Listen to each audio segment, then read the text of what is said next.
Capitalism and Imperialism traces the historical trajectory of capitalism, highlighting its intrinsic connection with colonialism and imperialism.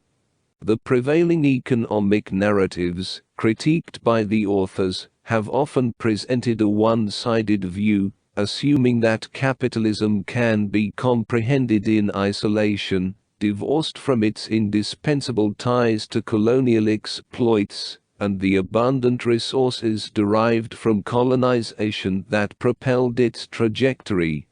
The authors aim to rectify this historical oversight, asserting that traditional economics has suffered from a blind spot arising from its development, primarily within metropolitan settings.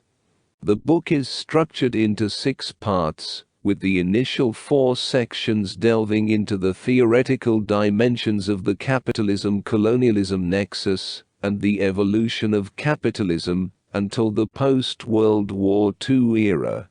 The latter 2 segments expound upon the transformations in the post-war and neoliberal periods, dissecting the nuanced shifts in capitalism over time. The historical epochs of capitalism are categorized into 5 stages.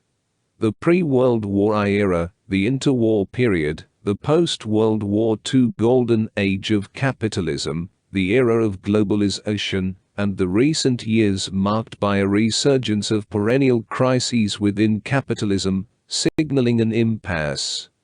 Throughout these periods, the book underscores the pivotal yet dynamic role played by colonialism and imperialism, serving as the common thread binding the various phases of capitalism's development.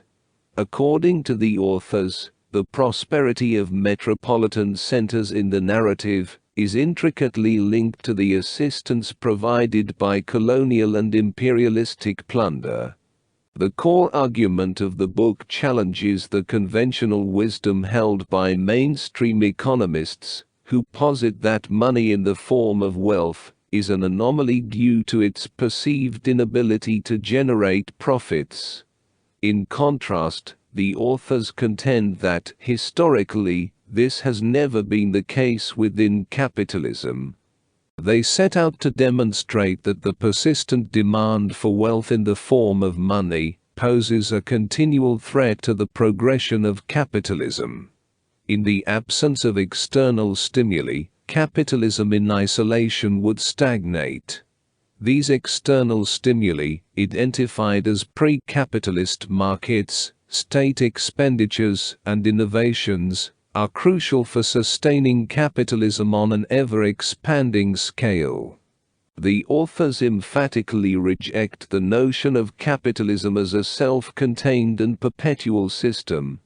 The authors commence their examination of capitalism by characterizing it as a monetary system, asserting that it not only employs money for transactions, but also for wealth accumulation.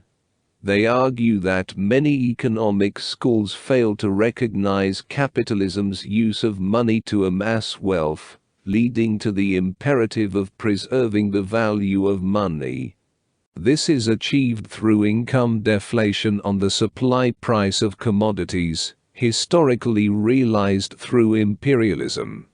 Imperialism, as defined by the authors, entails a relationship between capitalism and its environment, emphasizing the imposition of a regime that enforces income deflation to avert the threat of rising supply prices.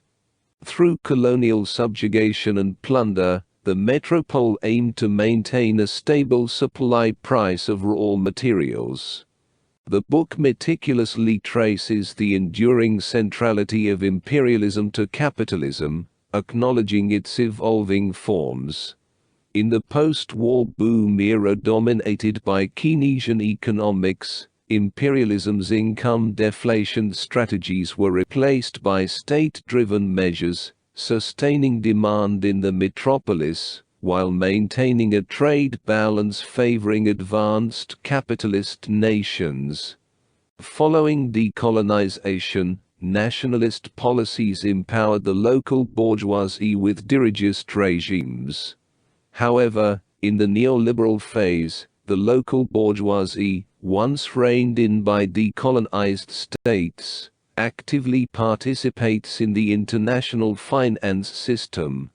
The concluding parts of the book delve into the current scenario, accompanied by the rise of neo-fascist politics, and advocate for a revitalized left to counteract such trends. However, these sections are considered the weakest in the book. While the prognosis is largely accurate, the author's visions of transformative politics are criticized as somewhat narrow. The authors contend that the economic order in decolonized states favored the local bourgeoisie, but nationalist policies also benefited petty producers, peasants, and craftsmen. Yet, with the integration of the big bourgeoisie into the neoliberal order, the plight of these groups has worsened, evident in recent protests against farm laws favoring the big bourgeoisie. The withdrawal of these laws highlighted the antagonistic relationship between the neoliberal regime and the masses of decolonized states. The big bourgeoisie now aligns with metropolitan capital, promoting the opening up of the world for free capital and goods flows, to the detriment of peasants, petty producers, and small capitalists.